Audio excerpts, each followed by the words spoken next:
Glenn Close is coming back to Broadway in the role that won her a Tony Award in 1995. Norma Desmond in Andrew Lloyd Webber's mega musical, Sunset Boulevard. We're here at the Palace Theater to talk to one of Broadway's greatest stars of all. Hey Pip, how you doing? Glenn, I'm so thrilled to even think about being back at Sunset Boulevard and Norma Desmond. So what happened? Did you just miss Haggai and Jonesy and the whole crew? Haggai. No, it came out of the blue actually. An offer to work with Lonnie because he had basically done these wonderful, what they were calling semi-stage productions of musicals. Right.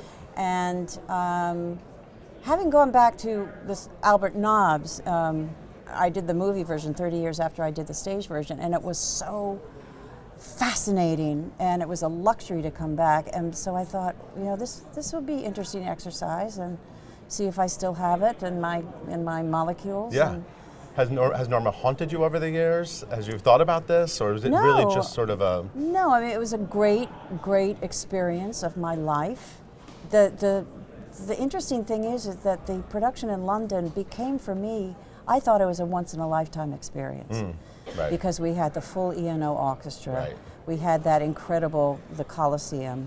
We had this amazing everything, and we had my three co-stars who I'm so thrilled are over here making their Broadway debut, and you will be knocked out by them. So it became, now we're in another iteration of it with a brilliant new American ensemble, and the biggest orchestra that's been on Broadway in 50 years. And I think people haven't experienced how powerful it will make the story.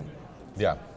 This is a great show, and this is a great Andrew Lloyd Webber score. I mean, and just with one look and As If We Never Said Goodbye are both these amazing acting songs, right? Yeah. You've had an amazing career that actors would envy and want to. Young actors look at your career and they think, God, she's been able to do so many things. But what is it like to be on a Broadway stage, singing one of those like power songs, with this orchestra and just so much? Well, any singer will know. You just hope that you deliver on the important notes. Right, of course. You become a hypochondriac as far as your voice is concerned. So it becomes, I mean, in some ways it's a technical exercise because it's a very tricky score to sing. That has been also a very exciting process for me because you have to be technically aware of where you're placing certain notes in order to produce them. So the only way I initially could do those, because I was the worst initially, way back, I was the worst singer in the whole ensemble. I really learned how to sing in this show. Wow. So the only way I could approach them was as monologues. And if anything, that's gotten deeper. And they do lend themselves to real acting moments. Right. So. And how important is Pip? Does Pip come to the theater? Pip comes to the theater every day. Theater dog here? He's a total theater dog.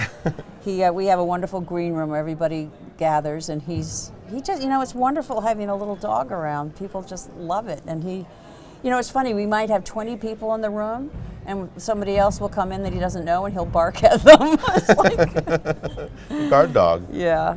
He's a good dog. So is Norma's story even more touching for you now? Yes. Years later? Yes. I think it has much deeper emotional impact on me. I think the story, if anything, has gotten more relevant. I think there's certain aspects of this business and that haven't changed. Well, I mean, it is obviously about a very specific time in Hollywood, the talkies coming in and the silent film stars sort of finding their way. But what about Hollywood today? Do you really relate with this story? Yeah, I mean, if Gloria Swanson was considered over the hill, or not Gloria, but Norma, when she was 50, that hasn't changed. Right.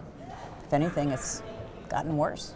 Right. I mean, thank God for cable, thank God for independent films, because they're fantastic parts for women of all ages. But somebody my age, it's still very challenging to find roles that are worth, our power. Well, this one is definitely worth your power. Are you excited to get in front of New York Broadway audiences again with it? It's this terrifying. theater is gorgeous. It's an enormous theater too. Is it terrifying? It's terrifying, yeah. I remember working on The Real Thing with Mike Nichols. Uh-huh. Bless him, I miss him so much. And I remember him telling Jeremy Irons and me, if you ever feel lost, drown in each other's eyes. So I will be drowning in a lot of eyes come opening night, because that's where we make our connection, and we'll somehow do it. But it's a little scary. Well, thank you so much for sitting with us. It's great to see you. Thank you. Thank you, Glenn. And Pip. Pip isn't scared.